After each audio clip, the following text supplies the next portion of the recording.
Hello friends, आप सभी का स्वागत है हमारे YouTube channel learn today online में।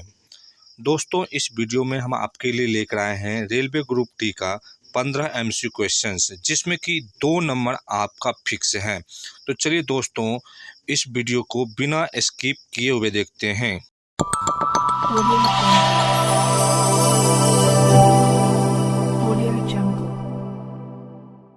प्रश्न है, गौतम बुद्ध का जन्म कहाँ हुआ था?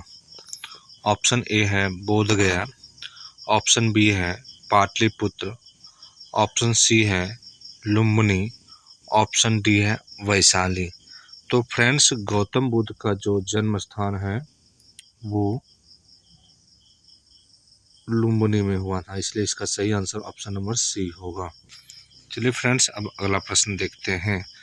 अगला प्रश्न है कि बुद्ध का तात्पर्य होता है। ऑप्शन ए है एक विजेता, ऑप्शन बी है एक परिमोचक, ऑप्शन सी है एक ज्ञान संपन्न व्यक्ति, ऑप्शन डी है एक भ्रमणकारी। तो फ्रेंड्स, इसका जो सही आंसर होगा वो ऑप्शन नंबर सी होगा। एक ज्ञान संपन्न व्यक्ति को बुद्ध शब्द से परिचित किया जाता है। अब अगला प्रश्न देखते हैं। अगला प्रश्न है कि गौतम बुद्ध की मृत्यु कहाँ हुई थी? तो फ्रेंड्स, इसका सही आंसर होगा ऑप्शन नंबर सी, कुशीनगर में। गौतम बुद्ध की जो मृत्यु हुई थी वो कुशीनगर में हुई थी, और जन्म जो है वो लुम्बिनी में हुआ था। चलिए फ्रेंड्स, अब अगला प्रश्न देखते हैं। अगला प्रश्न है कि गौतम बुद्ध के संबंध में कौन सा वाक्य सही है? फ्रेंड्स, उनका जन्म लुम्बिनी में हुआ था, ये बात सही है। उनकी मृत्यु कुशीनगर में हुई थी, ये भी बात सही है। उन्हें ज्ञान की प्राप्ति बोध गया में हुई थी, ये भी बात सही है। उन्हें ज्ञान की प्राप्ति राजगीर में हुई थी, ये बात सही नहीं है। इसलिए इसका आंसर ऑप्शन नंबर डी जो होगा वो सही होगा। अब अगला प्रश्न देखते हैं। अगला प्रश्न है दोस्तों कि गौतम बुद्ध को कौन सी जगह ब्रह्म ज्ञान प्राप्त हुआ था? Option number A Sarnath, option number B Bodh Gaya, option number C Prayag, और ऑप्शन नंबर डी पाटलिपुत्र। तो फ्रेंड्स, गौतम बुद्ध को जो है ब्रह्म ज्ञान की प्राप्ति वो बोध गया में हुआ था, इसलिए इसका आंसर बी होगा। अब अगला प्रश्न देखते हैं। अगला प्रश्न है दोस्तों कि भगवान गौतम बुद्ध ने अपना प्रथम उपदेश कहाँ दिया था?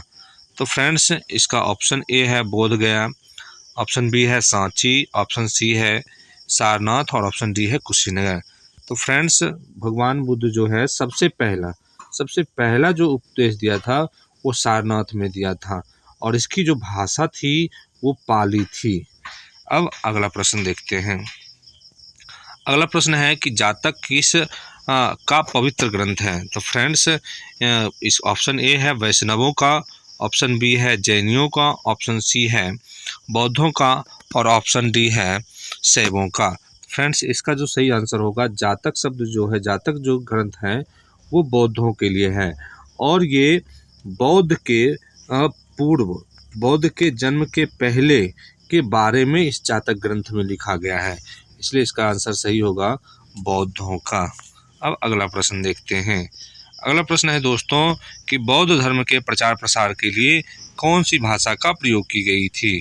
संस्कृत भाषा का प्रयोग किया गया था, प्राकृत भाषा का प्रयोग किया गया था, पाली भाषा का प्रयोग किया गया था, या हिंदी भाषा का प्रयोग किया गया था?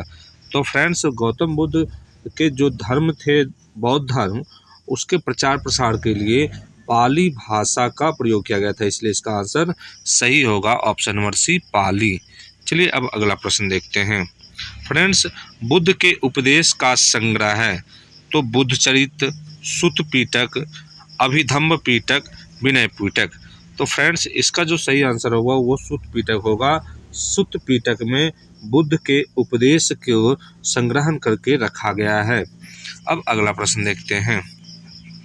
अगला प्रश्न है कि निम्नलिखित में से बुद्ध के समकालीन कौन थे?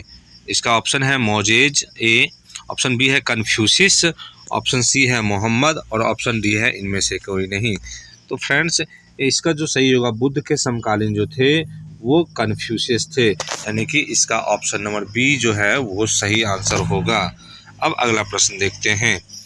गौतम बुद्ध द्वारा भिक्षुणी संघ की स्थापना कहाँ की गई थी? ऑप्शन ए है सारनाथ, ऑप्शन बी है कपिलवस्तु, ऑप्शन सी है वैशाली, ऑप्शन डी है गया। तो फ्रेंड्स, इसका जो सही आंसर होगा वैशाली में गौतम बुद्ध के द्वारा जो है बौद्ध भिक्षुणी संघ की स्थापना किया गया था। अब अगला प्रश्न देखते हैं। अगला प्रश्न है कि साक्षी किसकी कला व मूर्ति कला का निरूपण करता है? तो इसका ऑप्शन ए है जैन, ऑप्शन बी है बौद्ध, ऑप्शन सी है मुस्लिम और ऑप्शन डी है ईसाई।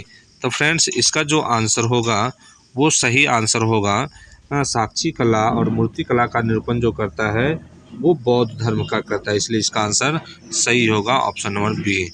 अब अगला प्रश्न देखते हैं। अगला प्रश्न है दोस्त कि बौद्ध स्मारक स्तूप कहाँ बनाए जाते हैं?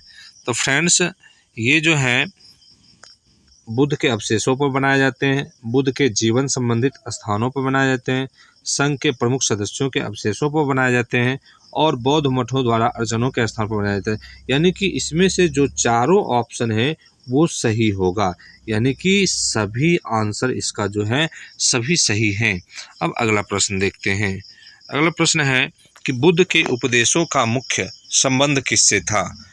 ऑप्शन ए है विचार और चरित्र की शुद्धता, भक्तिवाद, ऑप्शन सी है कर्मकांड के व्यवहार और ऑप्शन डी है एक ही भगवान में विश्वास। तो फ्रेंड्स, इसका जो सही आंसर होगा बुद्ध के उपदेशों का मुख्य संबंध जो था वो विचारों और चरित्र की शुद्धता पर था, इसलिए इसका सही आंसर ऑप्शन नंबर ए होगा।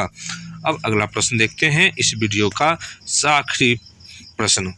चतुर्थ बौद्ध सम्मेलन किसके शासनकाल में हुआ था? ऑप्शन ए है अशोक, ऑप्शन बी है चंद्रगुप्त, ऑप्शन सी है कनिष्क और ऑप्शन डी है चंद्रगुप्त विक्रमादित्य। तो फ्रेंड्स, इसका जो सही आंसर होगा चतुर्थ बौद्ध सम्मेलन जो था वो कनिष्क के समय में हुआ था, इसलिए इसका सही आंसर होगा ऑप्शन नंबर सी। फ्रेंड्स, इसी तरह हम अगले ही सीरीज में 15 क्वेश्चनों का जो है MCQ लेके आने वाले हैं। यदि मेरी वीडियो अच्छी लगी तो इसे अपने दोस्तों के बीच ज़रूर शेयर करें और हमारे चैनल पे पहली बार विजिट किए हैं तो आप सब्सक्राइब जरूर कर लें, ताकि मैं हर एक बार 15 MCQ क्वेश्चन का जो वीडियो लेकर आऊँगा वो आपके लिए काफ़ी मददगार साबित हो चुके।